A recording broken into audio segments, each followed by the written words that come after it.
여기서 도망치세요. 차가운 은행 창구였습니다. 젊은 직원 한서윤이 백발 노인의 손을 살며시 잡더니 손바닥 위에 작은 쪽지 한 장을 꼭 쥐어주었습니다. 양옆에는 아들과 며느리가 바짝 붙어 앉아 있었고 노인의 가방 속 휴대폰은 이미 아들 손에 들려 있었습니다. 서윤의 눈빛은 떨리고 있었지만 그 안에는 분명한 간절함이 담겨 있었습니다.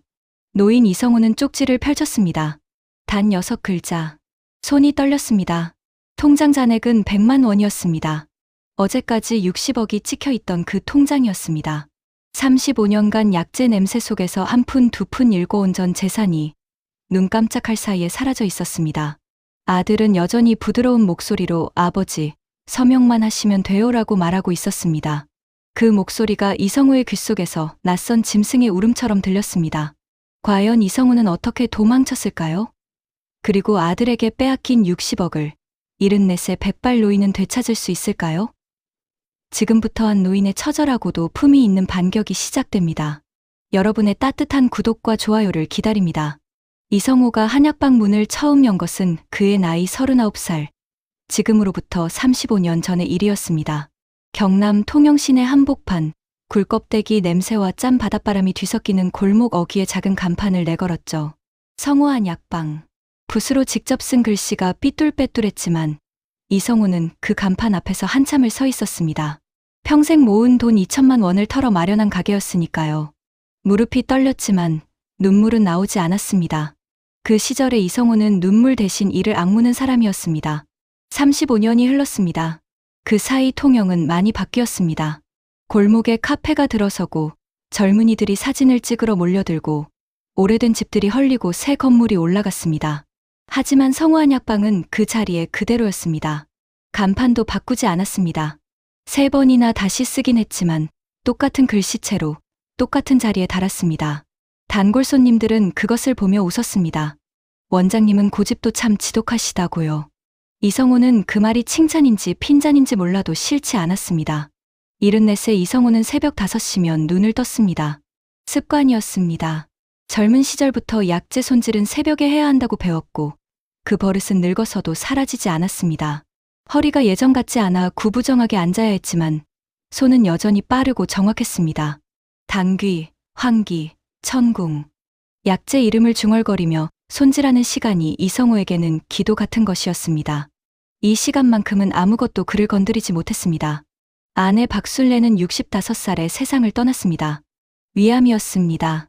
말기를 선고받고 8달을 버텼는데 그 8달 동안 이성우는 한약방 문을 닫은 적이 없었습니다. 아내가 그걸 싫어했습니다. 여보, 당신이 가게 닫으면 나 죽는 것 같잖아요. 열어요, 제발. 그 말을 따랐습니다. 낮에는 약방을 지키고 밤에는 병원 침대 옆에 앉아 아내의 손을 잡았습니다. 아내가 떠난 날 밤, 이성우는 처음으로 약방 문을 걸어 잠그고 혼자 술을 마셨습니다.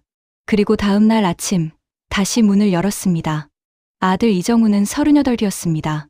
서울에서 무역 관련 사업을 한다고 했는데 이성우는 정확히 무슨 일을 하는지 알지 못했습니다. 아들이 설명해 줄 때마다 고개를 끄덕였지만 머릿속에 잘 들어오지 않았습니다. 이성우의 세계는 약재와 장부와 단골 손님들로 이루어져 있었고 주식이니 펀드니 하는 말들은 그 세계 바깥에 있었습니다. 그래도 아들이 씩씩하게 서울에서 살아가는 것만으로 충분하다고 생각했습니다. 며느리 최지연은 말끔하고 세련된 여자였습니다. 가끔 내려올 때마다 좋은 옷을 입고 왔고 이성우에게 아버님, 건강하세요라고 인사했습니다. 이성우는 그 인사가 왠지 형식적으로 느껴졌지만 그게 요즘 젊은 사람들의 방식이려니 했습니다. 이상한 일이 시작된 것은 지난해 가을이었습니다. 아들 정훈이 갑자기 통영에 자주 내려오기 시작했습니다. 처음에는 반가웠습니다. 명절에나 얼굴을 비추던 아들이 한 달에 2~3번씩 내려오니 이성우는 혼자 사는 아버지가 걱정되어 신경 쓰는 것이라고 생각했습니다. 첫 번째 방문에서 정훈은 냉장고를 열어보고 약방 창고를 들여다보고 아버지, 요즘 장사는 잘 되세요? 라고 물었습니다. 그냥 그렇지 뭐. 늙은 사람 약방이 얼마나 되겠냐고 대답했더니 정우는 빙그레 웃기만 했습니다. 두 번째 방문에서는 통장 이야기가 나왔습니다. 정훈이 저녁 밥상에서 불쑥 물었습니다. 아버지, 은행 통장 비밀번호가 뭐예요? 요즘 보이스피싱도 많고 하니까 제가 좀 알아둬야 할 것 같아서요. 이성우는 숟가락을 내려놓으며 잠시 정훈을 바라보았습니다. 비밀번호는 왜? 그냥요. 아버지 뭔 일 생기면 제가 빨리 처리해야 하잖아요. 이성우는 대답하지 않았습니다. 화를 내지도 않았습니다. 다만 그날 밤 잠자리에 들면서 무언가 서늘한 것이 등줄기를 타고 흘렀습니다. 세 번째 방문에서는 며느리 지연도 함께 왔습니다. 지연은 인터넷 뱅킹 설정을 도와준다며 이성우의 스마트폰을 들고 이것저것 만졌습니다. 아버님, 요즘 스마트폰 사기가 얼마나 많은지 아세요? 제가 보안 설정 좀 해드릴게요. 이성우는 고맙다고 했습니다. 그런데 지연이 스마트폰을 돌려줄 때 이성우는 뭔가가 달라진 것을 느꼈습니다. 은행 앱에 들어가려 했더니 비밀번호가 맞지 않았습니다. 아버님, 제가 더 안전한 걸로 바꿔드렸어요. 여기 적어드릴게요 라며 지연이 메모지를 건넸지만 그날 밤 이성우는 그 메모지를 오래도록 들여다보았습니다. 35년간 장부를 손으로 써온 사람이었습니다. 한 푼이라도 맞지 않으면 밤을 새워 찾아내던 사람이었습니다. 숫자 앞에서 이성우는 절대 허술하지 않았습니다. 그 이성우가 느끼기 시작했습니다. 무언가 단단히 잘못되어 가고 있다는 것을. 이성우가 처음 그 서류를 발견한 것은 아들 내외가 다녀간 다음 날 아침이었습니다. 정훈이 쓰다 남긴 메모지들을 치우다가 소파 쿠션 밑에 끼어 있는 종이 한 장을 집어들었습니다. 병원 예약 확인서였습니다. 발행처는 서울 소재 정신건강의학과 클리닉. 예약자 이름란에는 이성우, 세 글자가 또렷이 찍혀 있었습니다. 예약 날짜는 사흘 뒤였습니다. 이성우는 그 종이를 들고 한참을 서 있었습니다. 자신이 정신과 예약을 한 적은 없었습니다. 단 한 번도 심장이 천천히 내려앉는 기분이었습니다. 하지만 이성우는 서두르지 않았습니다. 35년간 약방을 운영하면서 배운 것이 있다면 함부로 덤비지 않는 것이었습니다. 약제도 마찬가지였습니다. 성질 급하게 불을 높이면 약이 아니라 독이 됩니다. 이성우는 종이를 반듯하게 접어 서랍 깊숙이 넣었습니다. 그리고 평소처럼 약방 문을 열었습니다. 그날 오후 이성우는 약방 서랍 안에 있던 도장을 꺼내 들었습니다. 30년 넘게 써온 도장이었습니다. 나무 손잡이가 손에 익어 반들반들 윤이 났습니다. 그런데 도장 밑면을 들여다보던 이성우의 눈이 가늘어졌습니다. 미세한 차이였습니다. 획의 굵기, 글자의 기울기. 익숙한 듯 낯선 도장이었습니다. 이성우는 오래된 서류 더미를 꺼내 예전 도장 자국과 지금 도장 자국을 나란히 놓고 비교했습니다. 손이 떨렸습니다. 같은 도장이 아니었습니다. 복제였습니다. 그 밤, 이성우는 잠을 이루지 못했습니다. 천장을 바라보며 지난 몇 달을 되짚었습니다. 갑자기 잦아진 아들의 방문, 통장 비밀번호를 묻던 눈빛, 며느리가 만져둔 스마트폰, 정신과 예약서, 복제된 도장, 낱낱의 조각들이 하나의 그림으로 맞춰지기 시작했습니다. 이성우는 그 그림이 무엇인지 알았습니다. 인정하고 싶지 않았지만 35년간 사람을 봐온 눈이 말하고 있었습니다. 아들이 자신을 노리고 있다는 것을. 다음 날 새벽, 이성우는 동생 이상철에게 전화를 걸었습니다. 상철은 올해 72, 전직 검사 출신이었습니다. 부산지검에서 22년을 일하고 7년 전에 퇴직한 뒤 지금은 부산 해운대에서 조용히 살고 있었습니다. 형제는 자주 연락하지 않았습니다. 상철이 워낙 과묵한 성격인데다 이성우도 남에게 기대는 것을 좋아하지 않았으니까요. 그러나 지금 이 순간 이성우가 믿을 수 있는 사람은 상철뿐이었습니다. 전화를 받은 상철은 한동안 말이 없었습니다. 이성우가 발견한 것들을 하나씩 이야기하는 동안 상철은 중간에 끊지 않고 끝까지 들었습니다. 이야기가 끝나자 낮고 단단한 목소리가 돌아왔습니다. 형, 지금 당장 통장 들고 은행 가지 마. 절대로. 이성우는 그 말의 무게를 느꼈습니다. 상철이 저런 목소리를 낼 때는 상황이 생각보다 심각하다는 뜻이었습니다. 얼마나 심각한 거냐? 후견인 제도라고 들어봤어. 법원에서 판단 능력 없다고 인정되면 재산관리권이 다른 사람한테 넘어가. 형을 치매 환자로 만들려는 거야. 이성우는 수화기를 쥔 손에 힘을 주었습니다. 치매. 그 단어가 귓속에서 천천히 가라앉았습니다. 멀쩡히 살아 숨 쉬는 사람을 판단력 없는 사람으로 만들어 재산을 빼앗겠다는 것이었습니다. 자신의 아들이 자신이 39에 간판을 내걸던 날 품에 안고 울던 그 아이가 형, 들어봐. 지금 형 통장에 돈이 얼마나 있어? 60억 조금 넘지. 상철의 목소리가 더욱 가라앉았습니다. 정훈이 사업 빚이 25억이라며. 그거 갚고도 남으니까 이런 짓을 꾸미는 거야. 형, 내일 아침 일찍 나한테 연락해. 내가 올라갈게. 이성우는 알겠다고 했습니다. 전화를 끊고 나서도 한참을 그 자리에 앉아 있었습니다. 약방 안은 고요했습니다. 약재 냄새가 코끝에 은은하게 감돌았습니다. 이성우는 천천히 일어나 약장 앞에 섰습니다. 수백 개의 서랍이 벽 가득 늘어선 오래된 약장이었습니다. 손으로 하나씩 짚어 내려갔습니다. 차갑고 단단한 나무의 감촉이 손바닥에 전해졌습니다. 이 약장을 살 때 이성우의 나이는 42이었습니다. 그때도 빚이 있었고 그때도 막막했습니다.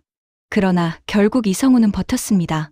다음 날 새벽 상철이 통영에 도착하기도 전에 이성우는 혼자 결정을 내렸습니다. 동생과 둘이서 은행 문이 열리는 오전 9시에 맞춰 먼저 움직이기로 했습니다. 60억 전액을 아들도 며느리도 모르는 다른 은행 계좌로 이체하는 것이었습니다. 상철 이름으로 된 계좌로. 그리고 모든 것을 정리한 뒤에 아들과 마주하기로 했습니다. 도망치는 것이 아니었습니다. 먼저 지키는 것이었습니다. 이성우는 장부를 펼쳤습니다. 35년치 장부가 책장 한 칸을 가득 채우고 있었습니다. 손으로 한 권을 꺼내 첫 장을 펼쳤습니다. 1990년 3월. 이성우의 글씨가 또렷했습니다. 그때도 지금도 이 장부는 거짓말을 하지 않았습니다. 이성우도 거짓말을 하지 않았습니다. 평생을 그렇게 살았습니다. 그리고 지금도 그렇게 싸울 것이었습니다. 아침 8시 50분이었습니다. 이성우와 상철은 통영시내 부산은행 앞 벤치에 나란히 앉아 은행 문이 열리기를 기다렸습니다. 이른 아침 바닷바람이 차가웠습니다. 상철은 코트깃을 세우고 앞만 바라보았습니다. 이성우는 품 안에 통장을 꼭 쥔 채 조용히 숨을 고르고 있었습니다. 두 형제는 말이 없었습니다. 말이 필요 없었습니다. 50년 넘게 형제로 살아온 사람들이었습니다. 은행 문이 열리자 두 사람은 자리에서 일어났습니다. 이성우가 앞서 걸었고 상철이 그 뒤를 따랐습니다. 창구 직원은 젊은 여자였습니다. 이성우가 통장과 신분증을 내밀며 말했습니다. 전액 이체하려고 왔소. 다른 은행 계좌로. 직원이 통장을 확인하더니 잠시 멈칫했습니다. 잔액이 60억이 넘었으니 그럴 만도 했습니다. 신분 확인 절차가 좀 필요하세요.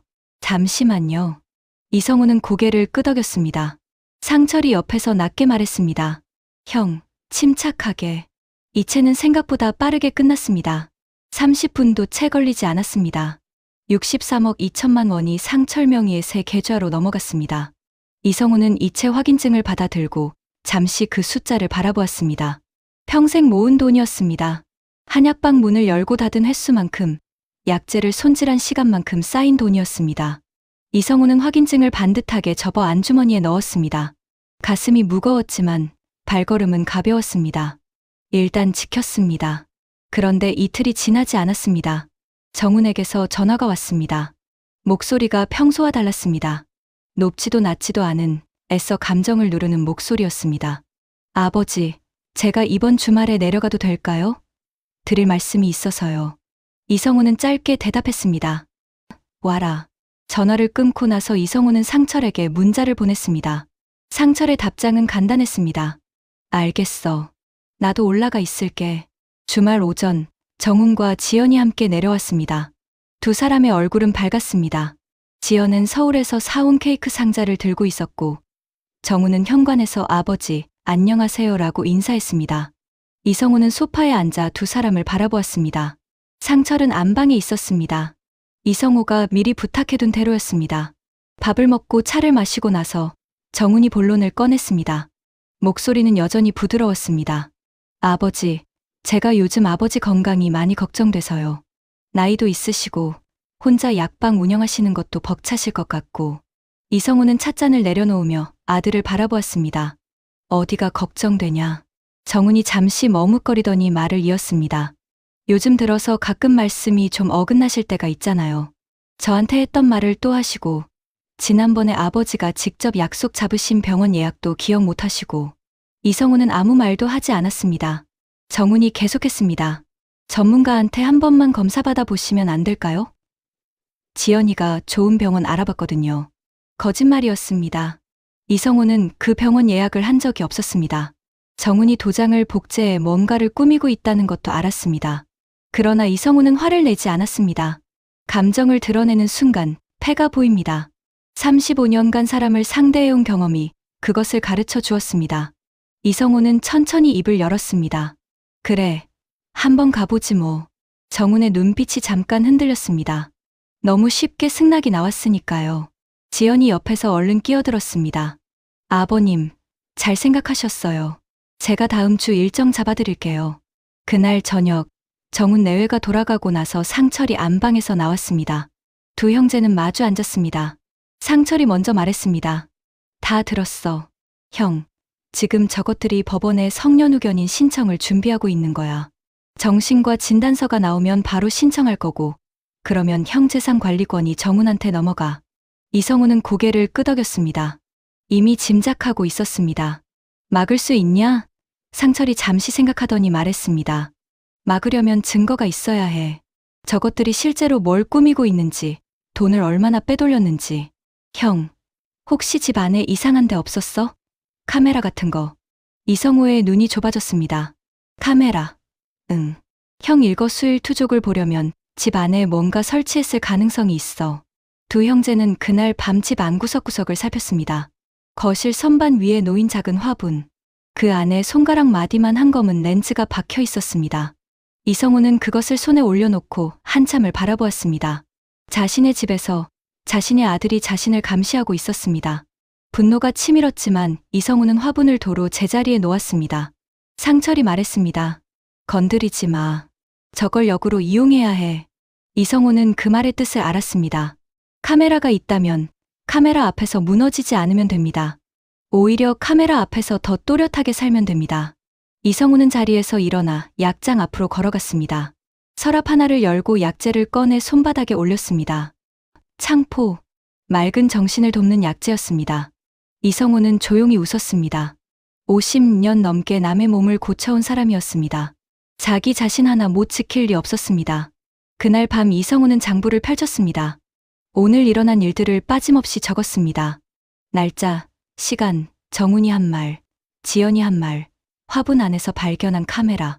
35년간 약방 장부를 써온 손이 흔들림 없이 움직였습니다. 이것도 장부였습니다. 다만 약재 대신 배신을 기록하는 장부였습니다. 이성우는 마지막 줄에 날짜를 적고 펜을 내려놓았습니다. 싸움은 이제 시작이었습니다. 그로부터 사흘 뒤였습니다. 아침 일찍 약방 문을 열고 약재를 손질하고 있는데 밖에서 차 소리가 들렸습니다. 이성우는 손을 멈추지 않았습니다. 창문 너머로 흘끗 보니 정훈의 차였습니다. 평일 아침에 예고도 없이 내려온 것이었습니다. 지연도 함께였습니다. 두 사람의 얼굴은 어딘가 단단하게 굳어 있었습니다. 이성우는 약재를 내려놓고 천천히 손을 닦았습니다. 올 것이 왔구나 싶었습니다. 정훈이 약방 문을 열며 들어섰습니다. 아버지, 오늘 시간 있으세요? 은행 좀 같이 가야 할 것 같아서요.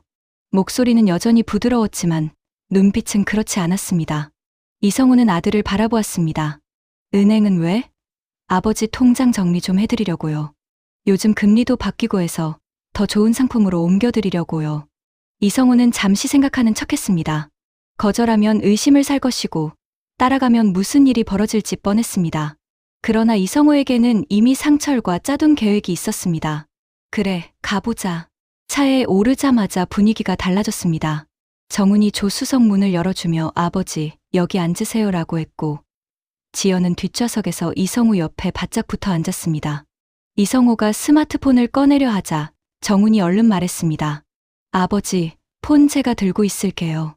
운전하다 보면 진동 소리에 신경 쓰여서요. 손이 먼저였습니다. 이성우의 휴대폰이 정훈의 손 안으로 들어갔습니다.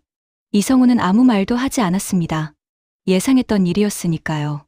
차는 통영시내 한복판, 이성우가 30년 넘게 거래해온 농협 건물 앞에 멈췄습니다. 세 사람이 함께 은행 안으로 들어섰습니다. 번호표를 뽑고 대기석에 앉았습니다. 정훈은 이성우의 왼쪽, 지연은 오른쪽. 두 사람이 이성우를 양쪽에서 끼고 앉은 모양새였습니다. 이성우는 무릎 위에 손을 올려놓은 채 조용히 앞을 바라보았습니다. 번호가 불릴 때까지 정훈은 계속 이런저런 말을 건넸습니다. 날씨 이야기, 손자 도윤이 학교 생활 이야기. 이성우는 적당히 대꾸했습니다. 머릿속은 전혀 다른 곳을 향하고 있었지만 번호가 불렸습니다. 세 사람이 창구 앞에 앉았습니다. 창구 직원은 20대로 보이는 젊은 여자였습니다. 명찰에 한서윤이라고 적혀 있었습니다. 정훈이 통장을 창구에 내밀며 말했습니다. 잔액 확인이랑 상품 변경 상담 좀 하려고요. 서윤이 통장을 받아 시스템에 입력했습니다. 잠시 후 서윤의 손이 멈췄습니다. 화면을 확인하는 서윤의 눈빛이 순간 흔들렸습니다. 잔액이 100만 원이었습니다. 며칠 전 63억이 넘던 계좌가 텅 비어 있었습니다. 서윤은 화면을 다시 한번 확인했습니다. 숫자는 바뀌지 않았습니다. 잔액이 100만 원이십니다. 지연의 얼굴이 굳었습니다. 정훈의 눈이 가늘어졌습니다. 그게 무슨 말이에요? 다시 확인해봐요. 서윤이 다시 입력했습니다. 결과는 같았습니다. 정훈의 목소리가 낮아졌습니다. 이상하네. 아버지, 혹시 최근에 은행 오신 적 있으세요? 이성우는 고개를 가로저었습니다. 없다. 짧고 단호한 대답이었습니다. 거짓말이었지만 이성우는 눈 하나 깜짝하지 않았습니다. 35년간 숫자 앞에서 흔들린 적 없는 사람이었습니다. 정훈과 지연이 창구 옆으로 비켜서서 작은 소리로 다투기 시작했습니다. 이성우는 그 모습을 시야 끝으로 잡으면서 창구 앞에 앉은 채 천천히 손을 내밀었습니다. 서윤이 이성우의 손을 바라보았습니다. 이성우의 손바닥이 살짝 위로 향해 있었습니다. 서윤은 직감적으로 무언가를 느꼈습니다. 주변을 재빠르게 살핀 뒤 메모지 한 장을 꺼내 무언가를 적었습니다. 그리고 조용히 이성우의 손 위에 올려놓았습니다. 이성우는 손바닥을 오므렸습니다. 쪽지를 주머니 안으로 밀어넣으며 서윤을 바라보았습니다. 서윤의 눈이 잠깐 흔들렸습니다. 두려운 것도 있었지만 그 안에는 단단한 무언가가 있었습니다. 이성우는 고개를 아주 작게 끄덕였습니다. 고맙다는 뜻이었습니다. 그때 정훈이 돌아왔습니다. 아버지, 일단 집에 가서 통장 정리 좀 다시 해봐야 할 것 같아요. 목소리는 부드러웠지만 눈빛은 날이 서 있었습니다. 세 사람이 자리에서 일어났습니다. 이성우는 지팡이를 짚으며 천천히 일어섰습니다. 화장실 쪽으로 눈길을 주었습니다. 나 화장실 좀 다녀오마. 정훈이 따라오려 하자 이성우가 손을 들었습니다. 혼자 가면 된다. 늙었다고 화장실도 못 가냐. 정훈이 멈칫했습니다. 뭐라 할 수가 없었습니다.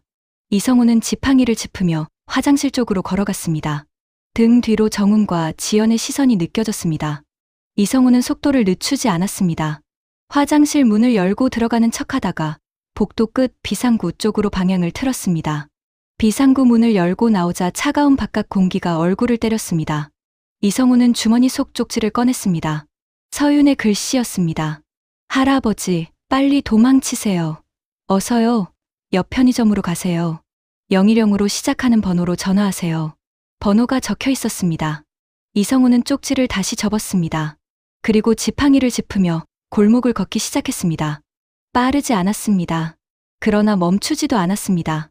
74세 백발 노인이 자신의 아들로부터 도망치고 있었습니다. 편의점 문을 열고 들어서자 냉장고, 윙윙거리는 소리가 들렸습니다. 이성우는 구석 자리를 찾아 앉았습니다. 카운터 직원이 힐끗 쳐다보았지만 말을 걸지는 않았습니다. 이성우는 편의점 전화기를 빌려 상철에게 전화를 걸었습니다. 신호가 2번 가자마자 상철이 받았습니다. 목소리에 긴장이 배어 있었습니다. 형, 어디야? 편의점. 은행 옆에. 알겠어. 움직이지 마. 내가 간다. 이성우는 전화를 끊었습니다. 그리고 창밖을 바라보았습니다. 멀리 은행 입구에서 정훈이 두리번거리며 나오는 것이 보였습니다. 지연도 그 뒤를 따라 나왔습니다. 두 사람의 얼굴에는 당황한 기색이 역력했습니다. 이성우는 눈을 감았습니다. 심장이 빠르게 뛰었습니다. 그러나 손은 떨리지 않았습니다. 상철이 편의점에 도착한 것은 전화를 끊고 20분쯤 지나서였습니다. 검은 코트 차림의 상철은 편의점 문을 열고 들어서며 이성우를 발견하자 빠르게 걸어왔습니다. 구석 자리에 앉아 창밖을 바라보고 있던 이성우는 동생의 얼굴을 보고 나서야 비로소 긴장이 조금 풀리는 것을 느꼈습니다. 상철이 맞은편에 앉으며 낮게 말했습니다. 다쳤어? 멀쩡하다. 정훈이는 아직 은행 근처에서 찾고 있는 것 같더라. 상철이 고개를 끄덕이며 주머니에서 휴대폰을 꺼냈습니다. 경찰에 신고해야 해. 지금 당장. 이성우는 잠시 말이 없었습니다. 경찰. 그 단어가 머릿속에서 무겁게 맴돌았습니다. 자신의 아들을 경찰에 신고하는 일이었습니다. 품에 안고 재웠던 아이였습니다. 열이 나면 밤새 이마를 짚어주던 아이였습니다. 그 아이가 지금 자신의 재산을 빼앗으려 하고 있었고 자신을 치매 환자로 만들려 하고 있었습니다. 이성우는 천천히 눈을 감았다가 떴습니다. 해라. 짧은 대답이었습니다. 상철이 바로 전화를 들었습니다. 경찰이 도착하는 데는 5분도 걸리지 않았습니다. 순찰차 2대가 편의점 앞에 섰습니다. 제복 입은 경찰관들이 안으로 들어왔고 상철이 자리에서 일어나 상황을 설명했습니다. 전직 검사 출신답게 말이 간결하고 정확했습니다. 휴대폰 압수 경위, 강제 동행 정황, 도장 복제 의혹, 통장 잔액 조작 가능성. 경찰관이 받아 적으며 고개를 끄덕였습니다. 이성우는 그 옆에 앉아 조용히 진술서에 서명했습니다. 신고가 접수되자 경찰은 곧바로 은행 인근 폐쇄회로 화면 확보에 나섰습니다. 은행 안 폐쇄회로와 편의점 폐쇄회로, 그리고 골목 방범 폐쇄회로까지. 이성우가 차에서 내린 순간부터 편의점에 들어오기까지의 동선이 고스란히 찍혀 있었습니다. 정훈이 휴대폰을 빼앗는 장면, 양쪽에서 이성우를 끼고 앉은 장면, 이성우가 자리를 벗어나자 2사람이 당황하며 일어서는 장면까지. 상철이 폐쇄회로 화면을 확인하며 경찰관에게 말했습니다. 강요 미수혐에 충분합니다. 그 사이 정훈과 지연은 은행 앞에서 이성우를 찾지 못하자 차를 몰고 주변을 돌고 있었습니다. 지연이 정훈에게 말했습니다. 여보, 어떻게 된 거야? 화장실 가셨다고 하지 않았어. 정훈의 얼굴은 창백했습니다. 모르겠어. 일단 한약방으로 가보자. 차가 막 출발하려는 순간 순찰차 한 대가 정훈의 차 앞을 가로막았습니다. 경찰관이 내려 운전석 창문을 두드렸습니다. 이정훈 씨 맞으십니까? 정훈의 손이 핸들 위에서 굳었습니다. 정훈과 지연은 경찰서로 연행되었습니다. 이성우는 상철과 함께 경찰서에 도착해 별도 조사실에서 진술을 이어갔습니다. 담당 형사는 40대 중반의 차분한 남자였습니다. 이성우가 발견한 것들을 하나씩 이야기하는 동안 형사는 꼼꼼히 받아 적었습니다. 정신과 예약서 건, 도장 복제 건, 화분 속 카메라 건. 형사가 눈썹을 치켜 올리며 말했습니다. 카메라요? 어르신 댁 안에요? 그렇소. 거실 화분에 심어놨더라고. 형사가 상철을 바라보았습니다. 상철이 고개를 끄덕였습니다. 압수수색 영장 청구해야 할 것 같습니다. 조사가 끝나고 이성우가 복도 벤치에 앉아 있는데 문자 한 통이 왔습니다. 모르는 번호였습니다. 열어보니 짧은 문장이었습니다. 할아버지, 괜찮으세요? 저 한서윤이에요. 이성우는 잠시 그 문자를 바라보았습니다. 은행 창구 직원이었습니다. 쪽지를 건네주던 그 젊은 여자. 이성우는 천천히 답장을 입력했습니다. 덕분에 살았소. 고맙소. 잠시 후 답장이 왔습니다. 저도 오늘 경찰 조사 받았어요. 제가 본 것 다 말했습니다. 힘내세요, 할아버지. 이성우는 휴대폰을 내려놓으며 조용히 눈을 감았습니다. 모르는 사람이었습니다. 피 한 방울 섞이지 않은 남이었습니다. 그런데 그 남이 자신의 아들보다 더 사람다웠습니다. 그날 저녁 이성우는 통영 한약방으로 돌아왔습니다. 상철이 며칠 더 함께 있겠다고 했습니다. 이성우는 괜찮다고 했지만 상철은 듣지 않았습니다. 두 형제는 저녁을 함께 먹었습니다. 된장찌개와 김치, 생선구이. 말이 없어도 밥 먹는 소리가 편안했습니다. 이성우는 밥을 다 먹고 나서 찬물을 올렸습니다. 국화차였습니다. 박순례가 좋아하던 차였습니다. 상철이 찻잔을 받아 들며 말했습니다. 형, 이제 손자한테도 알려야 해. 이성우는 찻잔을 내려놓았습니다. 손자 이도윤. 올해 23이었습니다. 정훈의 아들이었지만 성격은 정훈과 달랐습니다. 어릴 때부터 할아버지 한약방에 와서 약재 이름을 따라 외우던 아이였습니다. 대학에서 법학을 전공하고 있었고 반듯하고 조용한 성격이었습니다. 이성우는 도윤에게 이 사실을 알리는 것이 망설여졌습니다. 아버지가 저지른 일을 아들이 알게 되는 것이었으니까요. 그러나 상철의 말이 맞았습니다. 숨긴다고 해서 사라지는 일이 아니었습니다. 이성우가 도윤에게 전화를 건 것은 밤 9시였습니다. 신호가 3번 가자 도윤이 받았습니다. 할아버지, 웬일이에요? 이 시간에. 이성우는 잠시 말을 고르다가 천천히 입을 열었습니다. 도윤아, 할아버지가 할 말이 있다. 지금 통화 괜찮냐? 도윤의 목소리가 조심스러워졌습니다. 네, 할아버지. 말씀하세요. 이성우는 처음부터 끝까지 이야기했습니다. 빠짐없이, 과장 없이. 도윤은 중간에 끊지 않았습니다. 이성우의 말이 끝나자 한동안 침묵이 흘렀습니다. 할아버지. 도윤의 목소리가 달라져 있었습니다. 낮고 단단한 목소리였습니다. 저 지금 바로 내려갈게요. 이성우는 괜찮다고 하려다가 멈췄습니다. 도윤의 목소리 안에 있는 것이 느껴졌습니다. 분노였습니다. 그러나 함부로 터뜨리지 않는 분노였습니다. 이성우는 조용히 대답했습니다. 그래, 와라. 전화를 끊고 나서 이성우는 창밖을 바라보았습니다. 통영 앞바다가 밤빛 속에 잠겨 있었습니다. 파도 소리가 멀리서 들려왔습니다. 이성우는 그 소리를 들으며 생각했습니다. 도윤이 오면 무언가가 달라질 것이라고. 도윤이 통영에 도착한 것은 다음 날 새벽 2시였습니다. 서울에서 심야 버스를 탔다고 했습니다. 이성우가 현관문을 열자 도윤이 서 있었습니다. 키가 훌쩍 크고 눈매가 또렷한 청년이었습니다. 얼굴은 차분했지만 눈빛은 달랐습니다. 이성우는 말없이 문을 열어주었습니다. 도윤이 들어서며 할아버지를 한번 바라보더니 조용히 말했습니다. 할아버지, 많이 놀라셨죠? 이성우는 고개를 저었습니다. 놀라긴. 앉아라. 셋이 둘러앉았습니다. 이성우, 상철, 도윤. 상철은 도윤을 처음 보는 것이 아니었지만 이런 자리에서 마주하는 것은 처음이었습니다. 도윤이 먼저 말을 꺼냈습니다. 저 사실 얼마 전부터 이상하다고 느끼고 있었어요. 이성우가 눈을 들었습니다. 도윤이 계속했습니다. 아버지가 지난 몇 달 동안 통화를 자주 했는데 제가 방에 있는 줄 모르고 거실에서 크게 통화하신 적이 있거든요. 그때 들었어요. 상철이 몸을 앞으로 기울였습니다. 뭘 들었냐? 도윤의 눈빛이 굳었습니다. 늙어서 판단력 없다고 만들면 끝이라고. 그렇게 말씀하셨어요. 방 안이 조용해졌습니다. 이성우는 찻잔을 내려놓았습니다. 그 말을 입 밖으로 꺼내는 도윤의 얼굴이 굳어 있었습니다. 자신의 아버지가 한 말을 할아버지 앞에서 되풀이해야 하는 아이의 얼굴이었습니다. 이성우는 도윤을 바라보며 말했습니다. 그 통화 녹음했냐? 도윤이 고개를 끄덕였습니다. 했어요. 그때는 그냥 혹시 몰라서 했는데 지금은 다행이다 싶어요. 상철이 낮게 말했습니다. 그거 증거로 쓸 수 있어. 아주 결정적인 증거야. 도윤은 휴대폰을 꺼내 녹음 파일을 재생했습니다. 정훈의 목소리였습니다. 낮고 냉정한 목소리로 누군가에게 말하고 있었습니다. 이성우는 그 목소리를 들으며 눈을 감았습니다. 30여 년을 함께 산 아들의 목소리였습니다. 밥상에서 웃고 떠들던 목소리, 어릴 때 무서운 꿈을 꿨다며 울던 목소리와 같은 목소리였습니다. 그러나 지금 그 목소리가 하는 말은 달랐습니다. 아버지 판단력이 없다는 걸 법원에서 인정받으면 끝이야. 정신과 진단서 하나면 돼. 그 다음은 우리가 관리하면 되는 거고. 녹음이 끝났습니다. 이성우는 눈을 떴습니다. 상철이 도윤을 바라보며 말했습니다. 수고했다.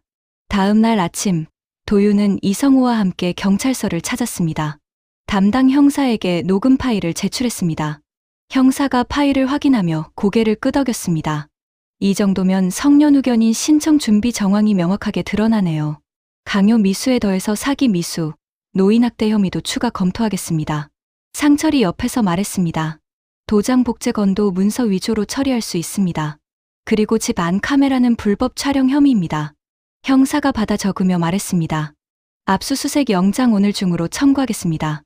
그날 오후 이성우의 한약방과 자택에 대한 압수수색이 진행되었습니다. 경찰은 화분 속 카메라를 수거했습니다. 카메라 안에는 지난 2달치 영상이 저장되어 있었습니다.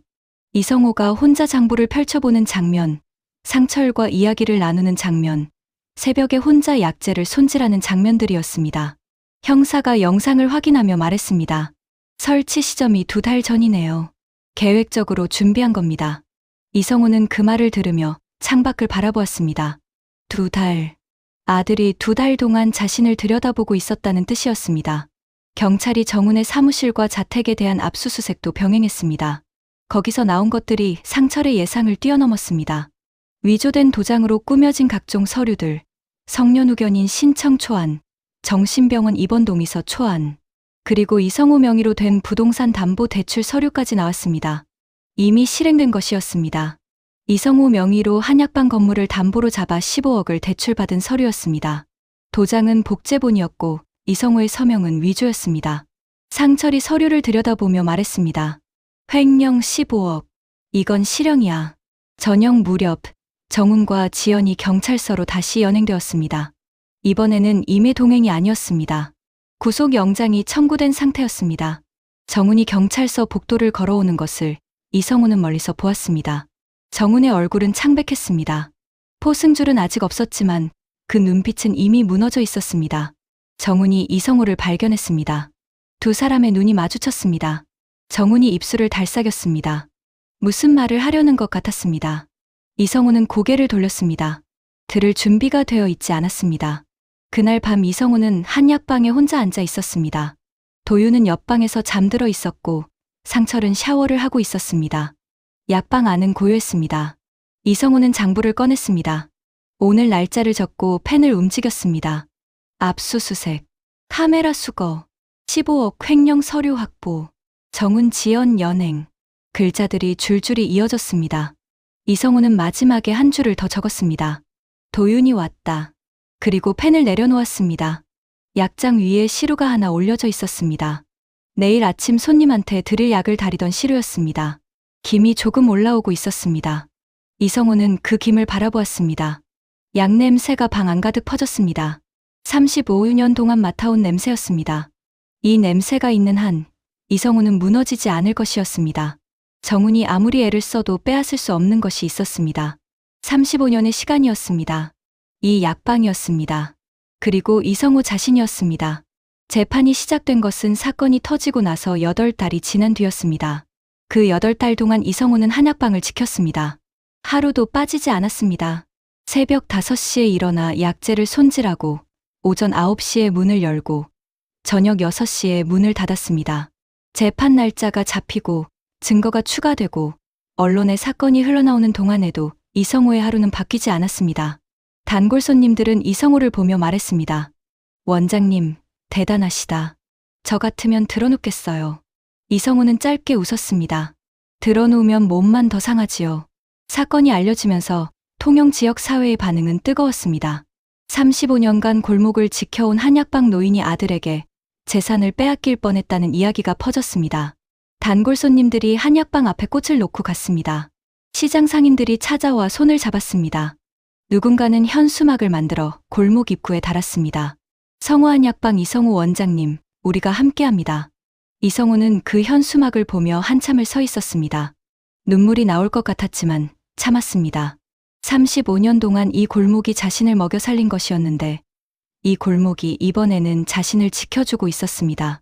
재판은 창원지방법원에서 열렸습니다. 첫 공판 날, 이성우는 도윤, 상철과 함께 법정에 들어섰습니다. 방청석에는 통영에서 올라온 단골 손님 몇몇도 앉아 있었습니다. 정훈과 지연은 피고인석에 나란히 앉아 있었습니다. 정훈은 고개를 숙이고 있었고 지연은 앞을 바라보고 있었습니다. 이성우는 증인석에 앉아 정훈을 바라보았습니다. 정훈은 끝내 눈을 들지 않았습니다. 검사가 증거를 제시했습니다. 카메라 영상, 녹음 파일, 위조 서류, 15억 대출 서류, 복제 도장, 정신병원 입원 동의서 초안. 하나씩 제시될 때마다 방청석에서 낮은 탄성이 흘러나왔습니다. 재판장이 조용히 하라고 했습니다. 검사가 도윤의 녹음 파일을 재생했습니다. 법정 안에 정훈의 목소리가 울려 퍼졌습니다. 늙어서 판단력 없다고 만들면 끝이야.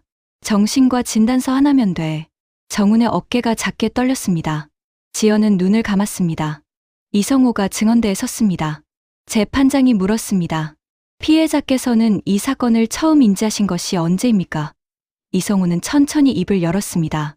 소파 밑에서 발견한 정신과 예약서부터 시작해서 복제된 도장, 바뀐 스마트폰 비밀번호, 강제로 따라간 은행, 빼앗긴 휴대폰, 은행 창구 직원이 건네준 쪽지, 편의점 탈출까지. 이성우는 날짜와 시간을 정확하게 말했습니다. 35년간 장부를 써온 사람답게 하나도 흐트러지지 않았습니다. 방청석이 조용했습니다. 재판장도 펜을 움직이지 않고 이성우의 말을 듣고 있었습니다. 변호인이 반대 신문에 나섰습니다. 피해자께서는 당시 고령으로 인해 기억이 불분명하셨을 가능성은 없습니까? 이성우는 변호인을 바라보았습니다. 잠시 침묵이 흘렀습니다. 그리고 이성우가 말했습니다. 35년 동안 하루도 빠짐없이 장부를 썼소.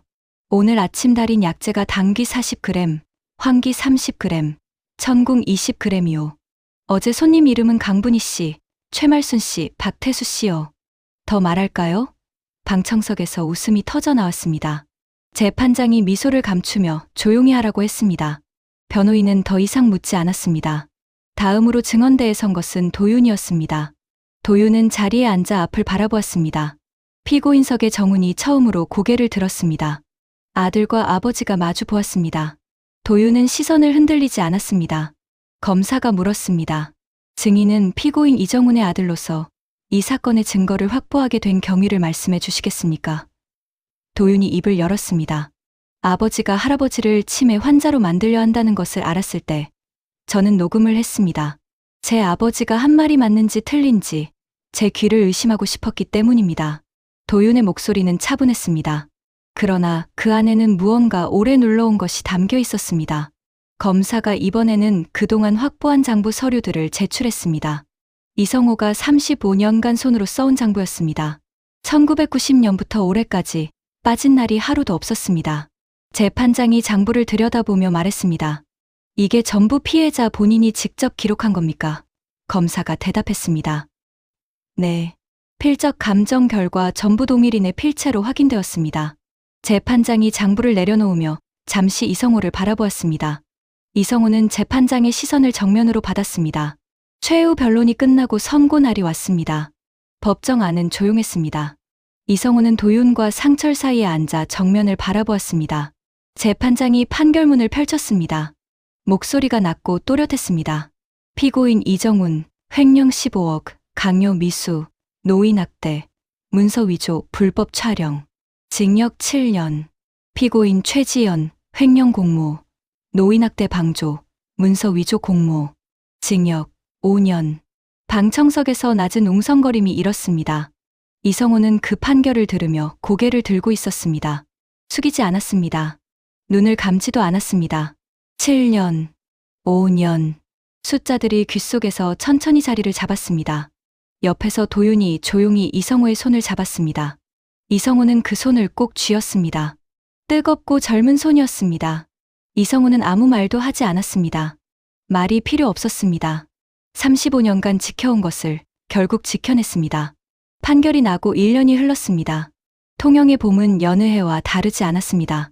바닷바람이 조금씩 따뜻해지고 골목 어기 벚나무에 꽃이 피고 굴 양식장에서 올라오는 짠 냄새가 공기 중에 섞여 들었습니다. 성우한 약방은 오늘도 오전 9시에 문을 열었습니다. 이성호는 새벽 5시에 일어나 약재를 손질했습니다. 당귀, 황기, 천궁. 손이 여전히 빠르고 정확했습니다. 허리가 조금 더 구부정해졌고 백발이 더 휘어졌지만 그것뿐이었습니다. 나머지는 35년 전과 같았습니다. 그날 오전 교도소에서 면회 신청이 들어왔습니다.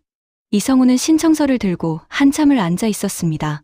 정훈이었습니다. 수감된 지 1년 만에 처음으로 면회를 요청해온 것이었습니다. 이성우는 그 종이를 약장 서랍 위에 올려놓고 오전 내내 손님을 받았습니다. 강분희 씨가 무릎약을 지으러 왔고 박태수 씨가 소화제를 사갔고 새로 이사온 젊은 부부가 처음으로 문을 두드렸습니다. 이성우는 한 사람 한 사람을 맞았습니다. 손님이 돌아갈 때마다 장부에 적었습니다. 오늘도 하루가 쌓이고 있었습니다. 점심을 먹고 나서 이성우는 도윤에게 전화를 걸었습니다. 도윤은 지금 서울에서 사법고시를 준비하고 있었습니다. 신호가 2번 가자 도윤이 받았습니다. 할아버지, 무슨 일이에요? 아버지한테서 면회 신청이 왔다. 잠시 침묵이 흘렀습니다. 도윤이 천천히 말했습니다. 할아버지, 어떻게 하실 거예요? 이성우는 창밖을 바라보았습니다. 골목 입구 벚나무에 꽃이 흩날리고 있었습니다. 가봐야지. 도윤이 잠시 말이 없다가 말했습니다. 제가 같이 갈게요. 이성우는 고개를 저었습니다. 혼자 가마. 이건 나 혼자 해야 할 일이다. 도윤이 더 이상 말리지 않았습니다. 교도소는 창원에 있었습니다. 이성우는 다음 날 아침 일찍 버스를 탔습니다. 창문 너머로 봄빛이 가득한 남의 풍경이 스쳐 지나갔습니다. 이성우는 그 풍경을 바라보며 생각했습니다. 정훈이 어릴 때 이 길을 함께 버스 타고 다닌 적이 있었습니다. 통영에서 창원까지 소풍 가는 길이었습니다. 정훈이 창문에 코를 붙이고 바깥을 내다보던 모습이 떠올랐습니다. 그때 정훈의 나이가 8살이었습니다. 이성호는 눈을 감았습니다. 그 8살짜리 아이와 지금 교도소에 있는 38살의 정훈이 같은 사람이라는 것이 아직도 실감이 나지 않았습니다. 면회실은 차가웠습니다. 강화요리 너머로 정훈이 들어왔습니다. 수의를 입고 있었습니다. 살이 빠진 얼굴이었고 눈 밑에 그늘이 짙었습니다. 정훈이 자리에 앉으며 이성호를 바라보았습니다. 두 사람은 한동안 말이 없었습니다. 수화기를 들지 않은 채로 먼저 수화기를 든 것은 정훈이었습니다. 이성호도 천천히 들었습니다. 정훈의 목소리가 들렸습니다. 떨리고 있었습니다. 아버지. 이성호는 아무 말도 하지 않았습니다. 정훈이 계속했습니다. 아버지, 죄송합니다. 제가 잘못했습니다. 용서해 주세요. 목소리가 끝으로 갈수록 가늘어졌습니다. 정훈의 눈이 붉어졌습니다. 이성호는 유리 너머 아들의 얼굴을 바라보았습니다. 오래 바라보았습니다. 그리고 천천히 입을 열었습니다. 아직은 아니다. 정훈의 얼굴이 굳었습니다. 이성호는 계속했습니다. 목소리는 낮고 단단했습니다. 용서가 뭔지 아냐. 그냥 없었던 일로 해주는 게 용서가 아니야. 내가 왜 그랬는지, 내 안에서 뭐가 그렇게 만들었는지, 그걸 내가 똑바로 들여다보고 나서야 용서고 뭐고 이야기할 수 있는 거다. 지금 내가 하는 말이 진심인지, 아니면 그냥 빨리 나오고 싶어서 하는 말인지, 나는 아직 모른다. 정훈이 고개를 숙였습니다. 어깨가 떨렸습니다. 이성호는 그것을 바라보았습니다. 외면하지 않았습니다. 내가 사람으로 돌아오면 그때 다시 이야기하자. 정훈이 고개를 들었습니다. 눈물이 흘러내리고 있었습니다. 이성호는 그 눈물을 보았습니다. 가슴이 아팠습니다. 아프지 않다면 거짓말이었습니다. 그러나 아프다고 해서 지금 당장 손을 내밀 수는 없었습니다. 이성호는 35년간 약을 지어온 사람이었습니다. 덜 익은 약을 쓰면 독이 됩니다. 기다려야 할 때는 기다려야 합니다. 사람도 마찬가지였습니다. 정훈이 진짜로 달라지려면 시간이 필요했습니다. 이성호는 그 시간을 줄 생각이었습니다. 다만 지금 당장 안아줄 수는 없었습니다.